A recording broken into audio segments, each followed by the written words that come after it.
So today, gonna be playing in the main event. The field should be really big, probably like 1,000 players or something. Super excited, slept well, went to the pool, chilled out a little bit. So feeling really, really good. Let's make a big stack and let's go.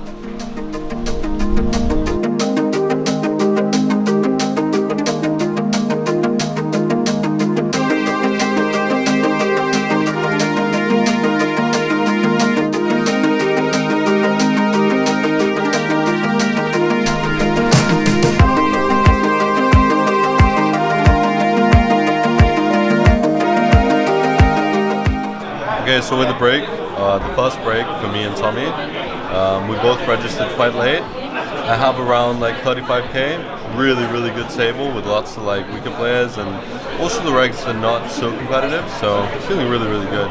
On the first break, managed to play 45 minutes and was lucky enough to double up. I think I got like small gift actually. I had aces and got it in versus ace king in a spot where my range is like jacks plus ace king, and the guy basically snapped 5-bet jams on me, which I thought was actually very bad. I would just call ace king in that spot. Yeah, 60k, pretty decent table. I have like Benny Spindler, then couple other regs, I don't know, and then a bunch of old dudes, which is great, obviously. What's the goal for the first day? What are you first day? I mean, I'm going high, it's fucking 300k, I think. That's a good goal. 10 times the starting stack. I think that's GTO probably. But I think it's time to head back. Yeah.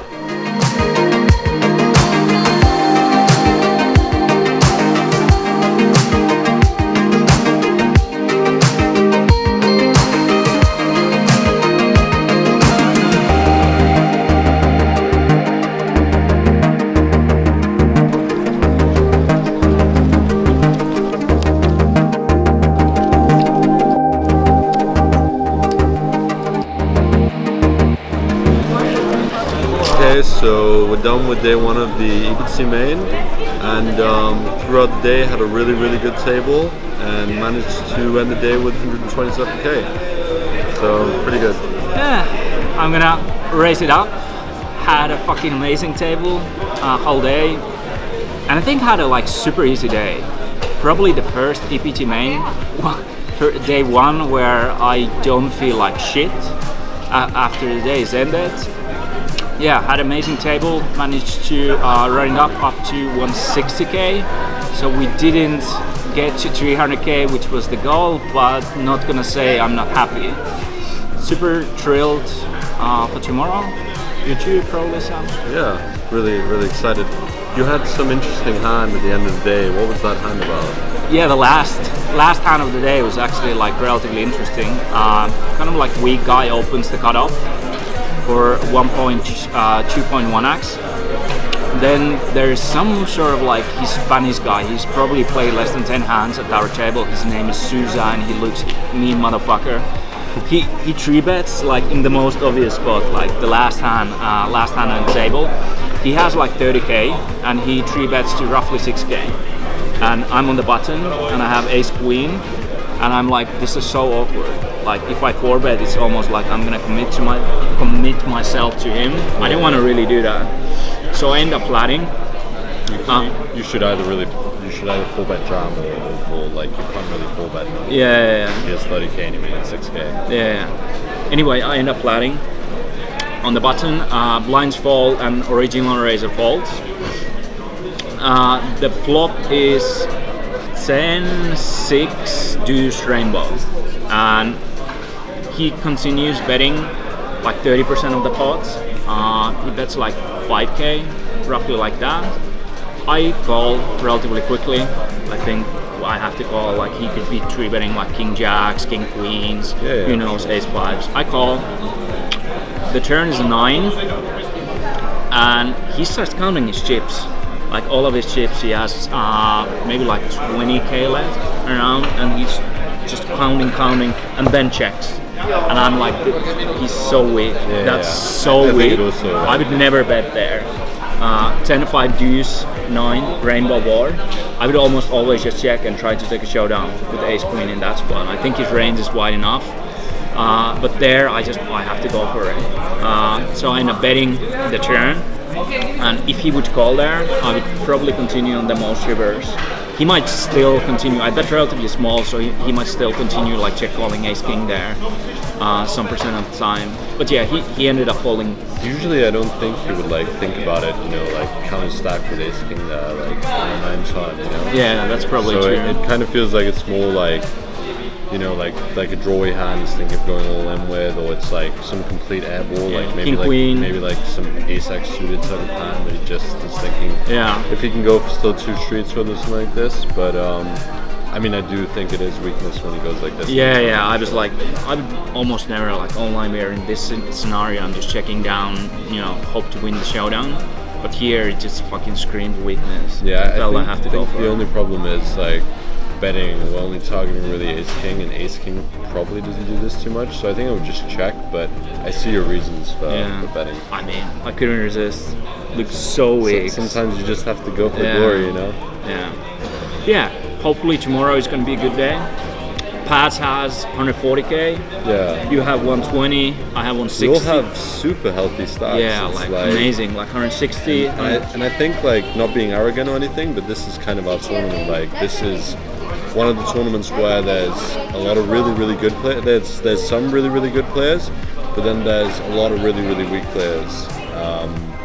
And I think we just do really well in this field, because this is the type of field where you have to play kind of aggressive. You have to put people to the test. You can't just like wait for the cake. Obviously the levels are really good. Like tomorrow we're going to play 90-minute levels, but still I think you've got to put the aggression on. You got to put the weak players to the test. So I think this is our kind of tournament.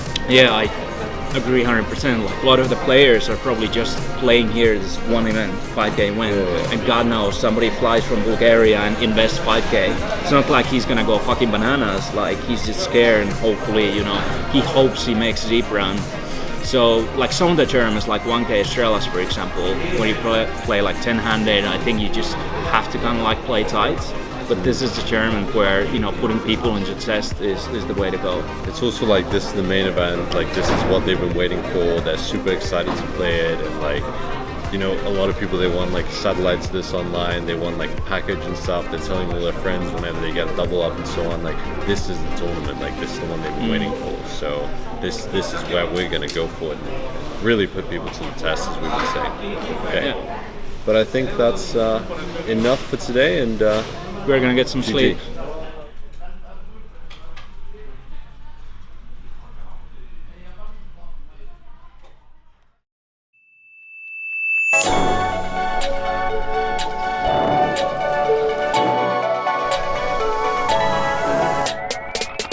All right, guys. We started today with 160k in EPT main event. So super nice stack. Got a nice table, I think. 2 big stacks, but fortunately for me, they were seat 4 and 5, and I was sitting on seat 6, so I had position on them both. And then we had some like rest of the table basically. I just didn't have any reads, and I think everyone had between like 20k and 50k. So like starting point was super nice. Unfortunately, the fun lasted 4 hands, and I managed to play chip lead pot of the tournament, very beginning. Basically, the chip leader of the tournament, who's Sijakas, I think he is actually considered one of the best sitting goal players in the world. He had heaps, like 240k at that point. I have 160k. Big blinds 1k, so we play 160 big blinds deep effective. He opens under the gun +2 to 2.2k.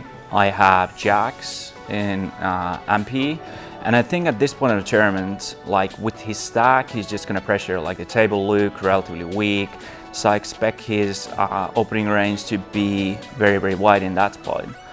And jacks just pushes so much equity. I 3-bet just 7k.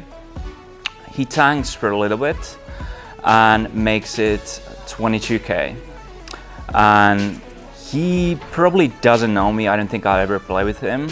And for him to start 4-betting At this point of the term, 160 big blinds effective. I think his range is just super tight. Maybe he bluffs sometimes, like ace-5 suited, ace-jack off, those kind of hands. But I think in general, he's probably just aces and a couple of potential bluffs. I think kings, he might 3-bet, but at the same time, he might call too. Ace, king, and queens, almost like 100% calls. I think with jacks, I have to call. We are so deep. If his range is polarized, my equity is pretty good. I'm in position, so I call. I call with jacks, the 4-bet, and we go under the flop, and pot is roughly like 45, 46k. And the flop is jack 6 deuce rainbow, and that's obviously I make absolute coconuts in the scenario. And he continues c-betting 19.5k. I think I have very easy decision, no point raising in that scenario. So I call. Turn is a 7 and opens a flush draw, so jack 6 deuce 7 with the flush draw now. And he continues betting 43k. And at that point, it felt very strong in game. I think he's gonna play aces like that. If he bluffs ace-jack pre-flop, I don't think he's gonna bet twice, because he's just gonna run into my queens and kings very often. I'm just gonna play pure call, I think, pre-flop. I'm gonna flat aces and kings, because when kings, I don't think I can get in so deep. He's never gonna get in like queens and ace-king. And when I actually have aces, it's just very likely for him to be bluffing, because I just block almost only value hand he can have in that scenario. So I end up calling the turn, and the pot at this point is just huge. I have like half pot left, I think, on the river, maybe slightly more. And the river is an ace, which is probably the worst possible card for me and my actual hands. He ends up jamming for half pot. I don't think I can fold in that scenario, even though it's just, I think I'm gonna run up into aces just super often in that scenario. I think the main thing is like he doesn't know me, and at that point of the tournament, like the table is super soft. I'm not sure how much out of the line he's gonna be pre-flop. Like, is he ever gonna have any like forward bluffs in that scenario, or is it only gonna be ace-ace? And also, I don't think he's jamming worse for value, like I said, like ace-jack. If he has, he's probably he will end up checking the flop or turn. Never goes bet, because he's just gonna end up value cutting himself. So yeah, I basically shock called, and he obviously, or maybe not obviously, had aces, and we managed to lose 320k pot, which would have been like very clearly the chip lead pot of the tournament, and I would have been the chip leader of the tournament. So very unfortunate run of events, I would say. But I think I actually took it pretty well. Before I left the hotel in the morning and played the tournament, I kind of said to myself, like, no expectations. Like, if I'm gonna bust in the first 5 hands of the day, you know, that's what it's gonna be, and nothing I can do about it. Only thing I can do is just control my performance and try to play as good as I can. So now, couple hours later, I feel pretty good. The 2K started like 50 minutes ago, so I'm gonna embrace the grinds, and gonna play probably my favorite tournament, or maybe not the favorite. The thing I played 10 EPTs, and the 2K on day 2 of EPT main, I think I played every single time. So unfortunately, the curse of EPT main still continues, and I'm gonna flick into 2K and hopefully manage to run it up.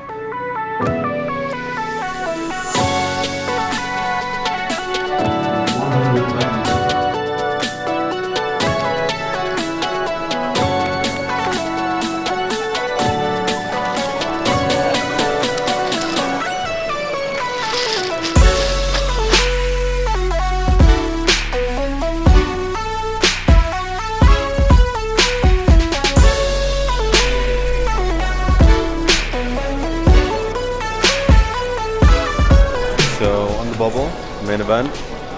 Have absolutely heaps, as you can see, and like about 420k, going really, really well.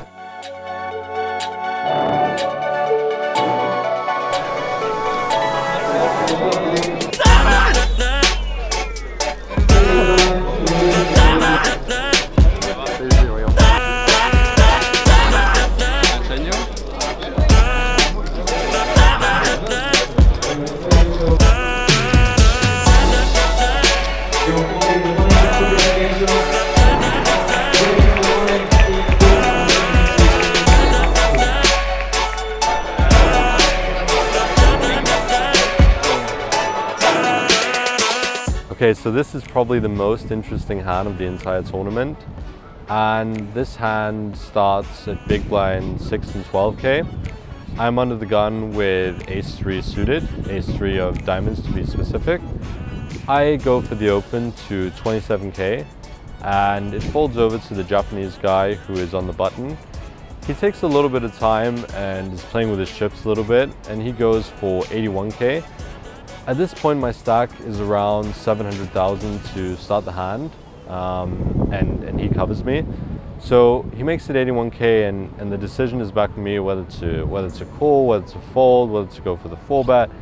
And you know, after seeing the Jack-10 hand from him, I don't think really 4-betting is a good option, because even with a lot of his bluffing range, he could just think that I'm weak and just, you know, jam any random bluffing hand that he could have. So I don't think 4-betting is really the play. I think folding would be fine, but he made it relatively small, and I also know that he's very, very loose and crazy. So I think it's not a bad spot to go for the call. We still have a lot of chips behind. I can make some very strong hands, and I think I'm getting the right pot odds against him and just want to play pots against him in general. So I go for the call, and the flop comes 4-5-7 flush draw, 2 spades on the board and 1 heart, so I don't have a backdoor flush draw. And he quickly goes, I check to him, and he quickly goes for 100k into 185. And on this spot on the flop, I mean, I could check raise and get the money in. I mean, I have like, you know, something like 650k behind, so I could potentially check raise and get the money in. You know, I have an open-ended straight draw or like a double gutter, and I can get some fold equity from like ace-10, ace-jack, ace-queen, ace-king. But I think against someone like this guy, I can just play my hand slowly and I can see what he does. I also had some live tells of him at the time. So I think I can play the hand a lot better by just calling and don't really want to stack off, you know, in the main event and get in against like an overpair or flush draw, because I'm never getting this guy to fold an overpair, and I'm never getting him to fold like a flush draw either. So I go for the call, and the turn is the deuce of spades. And I check again, and he goes for, this time, 175k into 380. So at this point, I have about 550k behind, and it's a spot where, you know, like if he has no overpair with a spade, I don't think this is the type of guy who is folding. So I was really considering just going all in. But then again, like, he could just have, you know, a random hand like ace-10 with a spade, ace-jack with a spade, ace-queen with a spade, and obviously I'm also beat against all of his flushes, which is going to be a relatively big part of his range, because a lot of the 3-bet bluffs he's going to have are going to be suited hands. So I decided to just go with the cautious line, and I go for the call, planning to call pretty much any river. So the river is the jack, doesn't complete the full spade, and I check to him, he goes for 250k into 720. I'm looking at him on the river, and I see no tells. I see none of the stuff that I saw when he was bluffing. He looks really, really comfortable.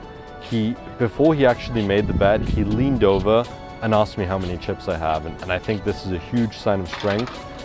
And when I was trying to talk to him, he wasn't really responding anyway, and he just seemed really, really, really comfortable at the table. So like, I thought he wasn't bluffing. I thought it was just very, very difficult for him to be bluffing in the first place with this line. And I was really, really considering folding. But like, I have to call 250k to win $1 million, pretty much. So, you know, I have to be right 1 out of 4 times. And you know, he could potentially have a hand like 5-7 suited. He could have a hand like the same hand as me, so he could have an ace-3 suited for the straight. he could have a hand like pocket jacks potentially, pocket sevens. So I can't really fold the river. I just pretty much have to call. But given all the tells he was giving off when he was bluffing and how confident he looked now, I really wanted to go for the fold. But I ended up calling, and he did have 10-8 of spades for the flush, so I ended up losing a really huge pot, which was, I think it was one of the biggest pots played in the tournament so far. So that was obviously very sucky. So after the hand, I was left with about 180k, so about 15 big blinds. And it was obviously kind of frustrating to lose such a big pot in such a big cooler situation, especially against someone who's playing so wild and so aggressive, and you don't, like, against the guy who you don't really know what he's up to. Like, he could have anything in this spot. He could have even had like aces with a spade given the sizing on the river. So it's very disappointing obviously to lose this pot. And especially in such a good value tournament, like, you would want to just keep your stack and stay in, which could be an argument for just folding pre-flop. But this time I decided to call, and I'm pretty fine with the call as well. Like, as I said, I'm getting pretty good odds. My hand plays well. I have some tells on the guy. I want to play pots against him, so I'm okay with my decisions there, and I'm okay with the whole hand. And then later on, I was just taking some nice raise fold spots. I increased my stack a little bit. Lost a few chips here and there from defending the big blind, and eventually I get deuces in middle position, jam into the Japanese guy's big blind with 10 bigs, and he snaps off with ace-8 suited, and the board runs out pretty well, but on the river there's the 8, and I bust out in 78th place. But all in all, like, great experience playing the main event. Really enjoyed playing in it. Obviously made a really good run, and felt really confident throughout the tournament. Felt really good about my play. Like looking back at the tournament right now, I have no regrets. I have no hand that I would play in a different way. And like, I think that's the best feeling, just being able to, you know, being able to accept that you busted and it's over.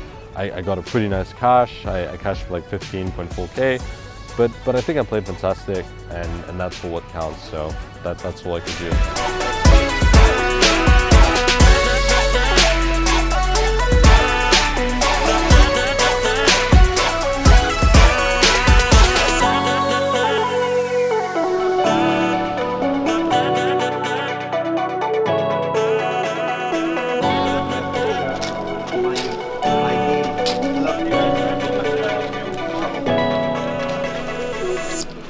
Alright, so day 4 of the main, obviously very excited but very tired, so going to keep it short and sweet.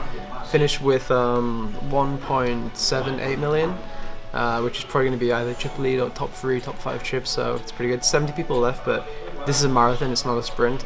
My dad actually texted me before the bubble. He was like, oh, some Brazilian guy has 600k, and I texted him back like, it doesn't matter, let's see how much everyone has in like 3-4 days, you know. So I'm gonna go home now, have a good sleep. I played one like really interesting hand where a guy raised under the gun, and he's kind of fake aggro. And when I say fake aggro, I mean like he's going to be aggressive once and twice, but he's probably going to give up the river when it looks like he's going to bluff. He won't bluff. So he raises under the gun, and I defend with 8 free spades, which is kind of loose, but against him I think it's good. Flop is king jack 7 2 spades. I have a flush draw. I check, he bets, and I call. Turn is a 5 of spades, so king jack 7 5 free spades. I check, he bets pretty big, and I think call end's the best play. And I had a little plan in my mind for something I was going to do on some blank rivers, so I call, and the rivers are free. So pretty blank river, doesn't complete anything apart from 4-6, but he wouldn't raise his pre-flop. So he's gonna have hands like 8-9, queen 10, ace queen, 9-10. Lots of hands which are like flush draws, straight draws, but there's so much stuff which missed. So he thinks I have a king at this point. So I think it's very, very unlikely that he's gonna bluff the river. Like, it's something that I see a lot of players do. They just give up this river. So what I decided to do was min bet 1 big blind. So I bet 12k into like 300k. And at this point, like, if he has 9-10, 8-9, he does have a lot of ego, a lot of pride. I don't think he's going to just give it up. So he shoved all in, and I made obviously the easy call for flush, and he had 9-10. So that worked out perfectly. Obviously, sometimes these hands can go stupid. They check back. They just call like ace king or something. But I had pretty good read at the time that it was the best play. So gonna go to bed now, pretty happy, pretty confident, and come back tomorrow for the second last leg of the marathon. So wish us luck, and see you guys tomorrow.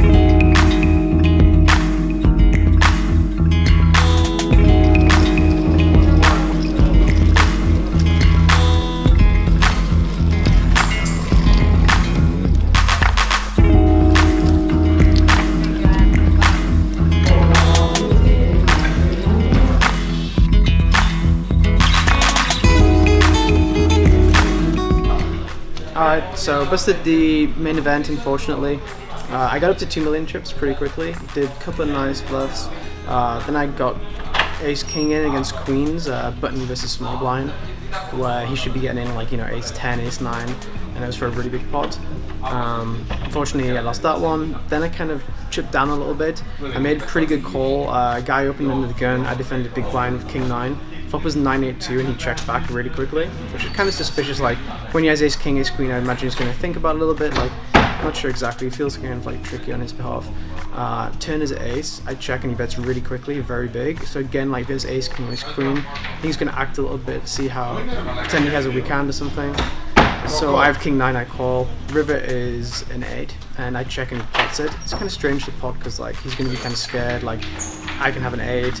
But I really bet like 300k into 300k, and having a king, I block his best ace-x hands, which could potentially value bet.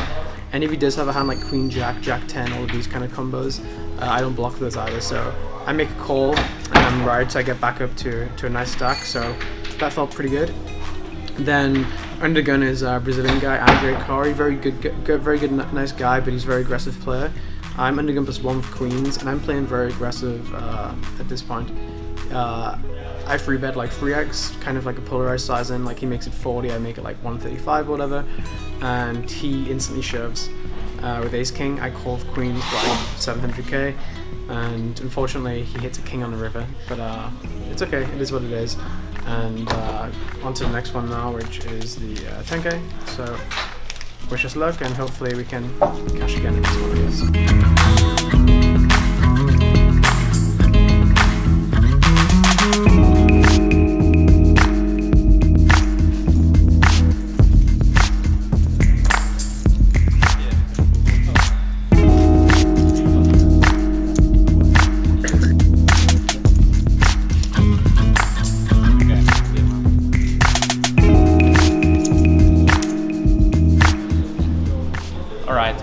Lasted, I think, 3 hands after the break. Busted 11s, which obviously hurts a bit. But I think I played well. And Germans, you know, Germans are Germans. Sometimes we bust 11. Last time was basically we were playing 500, and C Darwin, who's good online reg. He has like 1.5, between 1.5 and 2 million. He opens the button to 100k.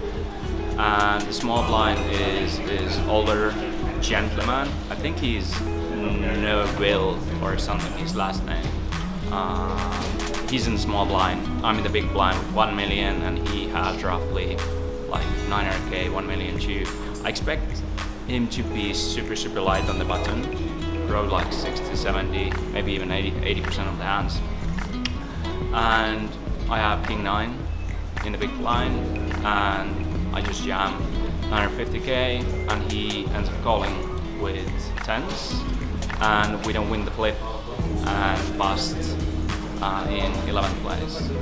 I think I'm happy with the play. I think given his opening range, I think jamming there is, in my opinion, only play.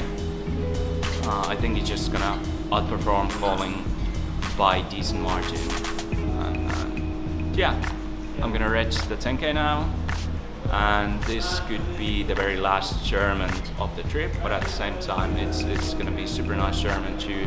I expect huge fields, structure is absolutely amazing, so I'm going to raise that one. Hopefully this will be the one. Thank you. Hello guys, time to wrap up part 2 of the vlog. I'm going to give you a little summary of what went down in this part. And in this part we were focused really hardly on the main, and we actually managed to have some really good chances in the main. I think like pretty much all of the coaches from bitB made it to day 2. I'm not 100% sure, but we had really good stacks in it. And actually me and Patrick, we both managed to make it through to day 3. And eventually I came 78th myself, which was pretty unfortunate. And Patrick came something like 40th. So pretty nice runs in the main, and you know, we gave it a really nice shot. And Tomi and some of the other horses, they were deep in the 2k no limit event, which had like 300k for bust. but unfortunately Tomi just ended short of the final table, came 11th, so that was kind of sucky. But that was pretty much it for part 2. And in the next part 3, we're going to be covering the 10K high roller event, which is a really fun last event. It's probably going to have like 400, 500 players and like 1 million fuss, so really excited for that. And stay tuned. See you next time. Thank you.